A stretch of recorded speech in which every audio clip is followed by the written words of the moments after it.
Tahlil. Vatandaşım, leksiyimizin devamı tahlil. TPP yol koyulduğun bolsala, Reis Xi Jinping çoğun hareket kozgaydı mavzulu haber 10. ayının 7. günü büyük ira tor betide ilan kılındı. Haber mındak başlandı. Cungo'nun Tinch Okyan Soda hamkarlık kelişimiga azad devlet bulup kirelmegenligi dünyada kızgın muhakeme kılınadigan bir temaga aylandı.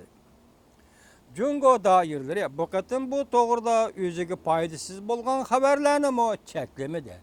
Gizledi ulanı ilan qilishga başladı. Bu ahvalmı dünyanın diqqatini qozg'adi. Demek bir yerde bir özgürlük bulup atırdı demekçi bulup atamdı dünya. Haberle qaraganda Reis Xi Jinping G'arbning iddialarining ta'siriga uchragan ekan. Hamandaq desa bo'ladi. Burun Reis Xi Jinping G'arbning iddialarining ta'siriga uchramagan bo'lsa, endi uchrash kerak. Chunki TPP imzolangandan keyin bu Jungo'ga zo'r ta'sir ko'rsatdi dedik boshda.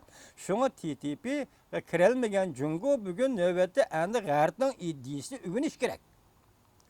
Shart sharoit pishib yetilgan amon Reis Xi Jinping cho'ng harakat qo'zg'ishi mumkin ekan. Mani görün. Şart şarait pişip yetilgen aman Reis Xi Jinping çoğun hareket kozgışı mümkün iken. Mutaxassislarning tahliliga asoslanganda TPP'ning imzolanışı intayin zor tarixiy o'zgarishning qo'zg'alishi bo'lib hisoblanadi ekan. Diqqat vatandoshim. Tahlilchilarning tahliliga asoslanganda TPP savdo tashkilotining imzolanish kelishimining imzolanishi intayin zo'r tarixiy o'zgarishning qo'zg'alishi bo'lib hisoblanadi ekan.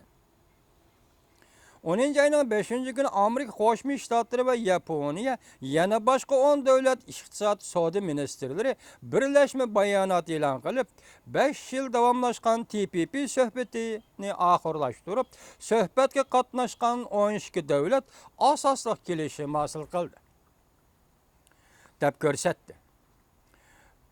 Jungo bilan TPP'ning islohoti mavzuli maqolaning avtori shunday ko'rsatdi. Kun sayin chekinayotgan Jungo'ning iqtisodi, siyosiy qatmanlik va islohot elib berishning qiyinchiligi Jungo'da kishilarni kriz tuyg'usiga patirib qo'ydi. TPP'ning muvaffaqiyatli imzolanishi Jungo'ning bu kriz tuyg'usini navbatda texmi cho'nqurlashtirib o'tdi, texmi kaskinlashtirib o'tdi.